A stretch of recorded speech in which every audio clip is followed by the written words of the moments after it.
Aku merasa firman Tuhan hari ini sangat amat penting dan Tuhan pengen sampaikan buat setiap dari kita. Maka itu teman-teman, aku pengen ajak kita untuk dengar sampai full, sampai habis. Aku percaya pasti ada berkat yang Tuhan sediakan bagi kita. Mari kita mulai dan doa terlebih dahulu.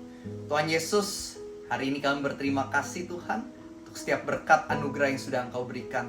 Tentunya untuk keselamatan yang Tuhan berikan lewat penebusan-Mu di atas kayu salib. Terima kasih juga untuk berkat kesehatan, nafas kehidupan, dan juga keluarga dan teman yang sudah Engkau berikan. Saat ini kami mau merendahkan hati kami untuk dengar firman Tuhan. Bantu kami untuk menangkap, mengerti, supaya nantinya kami bisa mempraktekkan apa yang menjadi kehendak-Mu di dalam kehidupan kami. Biarlah Engkau yang bekerja sebebas-bebasnya ya Roh Kudus. Bantu kami untuk berubah dan tolong persiapkan kami hari ini. Di dalam nama Tuhan Yesus, semua yang percaya kita sama-sama katakan, amin. Teman-teman, hari ini aku mau mulai dengan sedikit perumpamaan. Teman-teman tahu nggak sih kalau misalnya seperti di Amerika itu, di gedung-gedung, ada yang namanya smoke detector atau detektor asap. Fungsinya apa sih? Supaya kalau terjadi kebakaran, ada asapnya yang begitu membeludak, itu sensornya bisa tahu sehingga bisa bunyi dan bisa memberikan notifikasi. Supaya orang-orang di gedung tahu, oh ada yang terbakar, ada api, wah asap. Gara-gara asapnya kan kelihatan udah parah banget, mereka bisa keluar dari gedung, mereka bisa aman.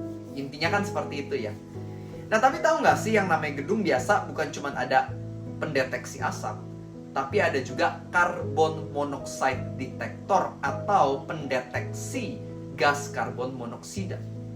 Karbon monoksida ini adalah sebuah gas beracun. Dan yang bikin lebih berbahaya gini, kalau asap kita bisa ngelihat warnanya, kita bisa mencium baunya. Oh ini bau asap. Karbon monoksida kita nggak bisa lihat karena nggak ada warnanya. Dan juga tidak ada baunya alias odorless. Nah jadi ini yang sangat berbahaya, makanya karbon monoksida suka disebut sebagai the silent killer. Pembunuh yang diam-diam. Ada orang-orang yang tiba-tiba bisa meninggoy karena menghirup karbon monoksida tanpa dirinya sadar. Makanya ini sangat berbahaya. Dan tahu nggak sih, yang namanya dosa itu juga ada silent killer. Namanya adalah dosa kesombongan. Makanya seorang pendeta terkenal seperti Billy Graham pernah mengatakan bahwa menurut dia akan lebih banyak orang masuk ke dalam neraka bukan karena dosa nafsu, tapi karena dosa kesombongan. Sebab kalau dosa nafsu dengan mudah kita tahu. Oh, kalau misalnya orang selingkuh dosa nafsu, buka websitenya benar dosa nafsu, persetubuhan bebas dosa nafsu, dengan mudah kita tahu. Tapi kalau misalnya dosa kesombongan, banyak orang yang sampai akhir hidupnya dia hidup dalam dosa kesombongan tapi nggak menyadarinya. Karena hari ini orang-orang yang paling sombong adalah orang-orang yang paling merasa dirinya rendah hati. Benar nggak sih? Hati-hati sama dosa kesombongan. Tuhan mengatakan pada Yakobus 4 ayat 6 bahwa Tuhan menentang orang-orang yang congkak, tapi memberikan belas kasihan untuk orang-orang yang rendah hati. Pada Mazmur 31 ayat 23b dikatakan bahwa orang-orang yang berbuat congkak akan diganjar oleh Tuhan sekeras-kerasnya atau dengan tidak tanggung-tanggung. Jadi ketika kita sombong, kita itu anggapannya dalam tanda kutip sedang memposisikan diri kita jadi musuhnya Tuhan. Itu menghalangi berkat Tuhan, menghalangi perkenanan Tuhan dan lain-lain. Tuhan sayang sama kita, makanya yang dia inginkan adalah untuk membebaskan kita dari dosa kesombongan. Karena dosa kesombongan adalah sesuatu yang akan membuat kita gak bisa maksimal dalam hidup. Bukan cuma Tuhan yang gak suka dosa kesombongan, tapi manusia pun ketika ngelihat orang sombong, manusia itu sebel, ya kan? Kamu pas ngelihat orang sombong kan gak mungkin kayak, ih gemes deh sombong, pengen deh kayak dia. Nggak ada. Kita lihat orang sombong, kita sendiri bete, males. Makanya sama, kita harus jadi orang yang rendah hati dan bukan jadi orang yang sombong. Dan Tuhan mau nolong kita supaya kita nggak binasa oleh karena kesombongan itu, tapi kita bisa memperoleh pemulihan berkat dari kerendahan hati. Dan teman-teman, aku suka banget, tahu nggak sih, di Kekaisaran Romawi ketika mereka itu udah menang peperangan ya zaman dulu, mereka tuh ada acara berhari-hari namanya The Triumph, dimana sang kaisar ini akan naik kereta kudanya dan akan kelilingin kota untuk berapa hari. Dan para rakyat mereka akan berdiri di luar bangunan, di luar rumah mereka, dan mereka akan puja-puja kaisar. Oh kaisar, kamu hebat banget, kamu keren banget, kamu super banget.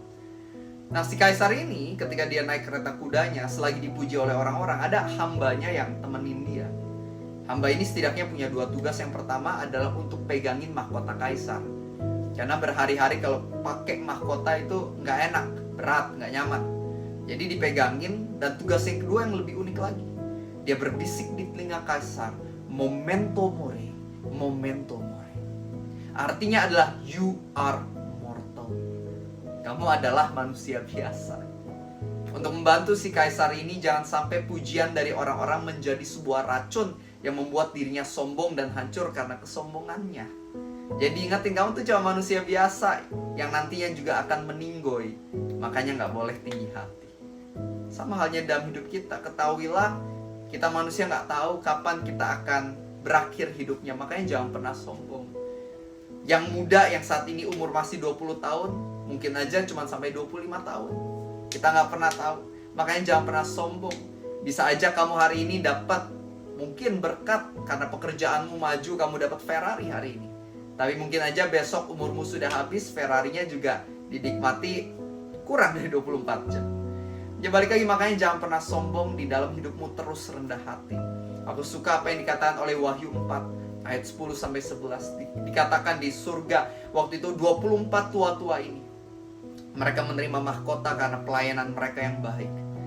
Lalu ke-24 tua-tua ini di hadapan Tuhan dan tahtanya, mereka malah melepaskan mahkota itu, meletakkannya di bawah kaki Tuhan, meletakkannya di hadapan tahta Tuhan. Dan mereka terus-menerus berseru, Engkaulah yang layak menerima setiap pujian, hormat, dan kuasa selama-lamanya. Dalam kata lain, mereka mengatakan, Tuhan, kami gak layak dapat mahkota ini, hanya Engkau yang layak menerima kemuliaan dan bukan kami. Dan begitu pula seharusnya kehidupan kita. Marilah jadi orang-orang yang dalam hidup kita ini, ketika kita dapat mahkota, kita dapat pujian dari orang, kita kasih tahu ke orang-orang, hey, you know what? Aku bisa seperti sekarang ini, aku mencapai hal-hal ini bukan karena aku hebat, melainkan karena aku memiliki Tuhan yang hebat. Tuhan yang berikan aku kemampuan dan kepintarannya. Tuhan yang bukakan pintu kesempatan dan jalan-jalannya. Tuhan yang tolong aku selama ini. Aku gak bisa apa-apa tanpa Tuhan. He is my savior. He is my champion. Ketika kita memuliakan Tuhan, di situ orang-orang juga bisa mulai mengenal Tuhan. Kita akan menginspirasi dunia yang gelap, dan kita akan mengharumkan nama Tuhan kita. Jadilah orang yang rendah hati, artinya memuliakan Tuhan. Karena ketahuilah, kamu gak bisa memuliakan dirimu sendiri dan memuliakan Tuhan bersama-sama. Gak bisa. Kamu harus pilih salah satu. Memuliakan yang mana dalam hidupmu? Marilah kita pilih yang tepat, yaitu memuliakan Tuhan. Jangan sampai seperti Herodes pada kitab Korintus.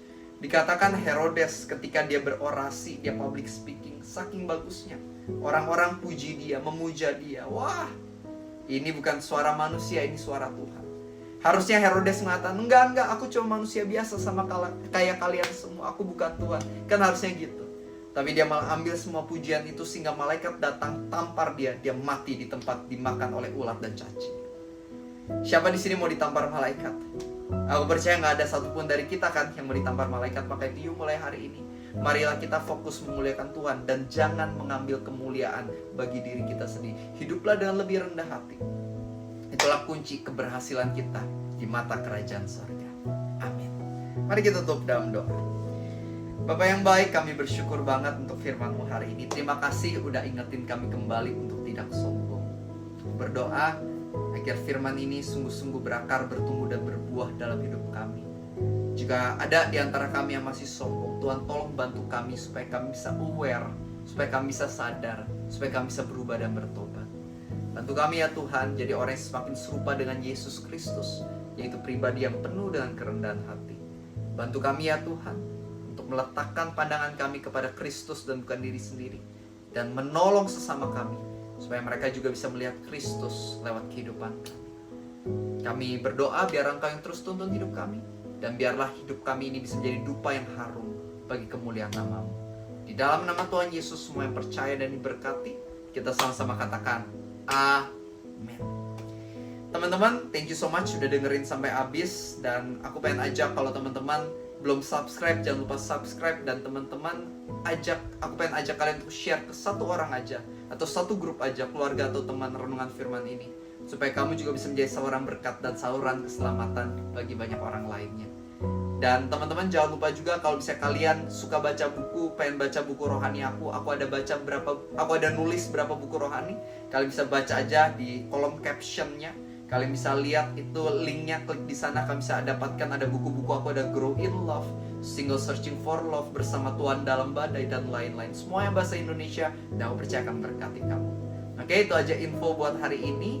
Dan see you tomorrow, karena besok juga akan ada renungan yang fresh yang akan berkati. God bless you.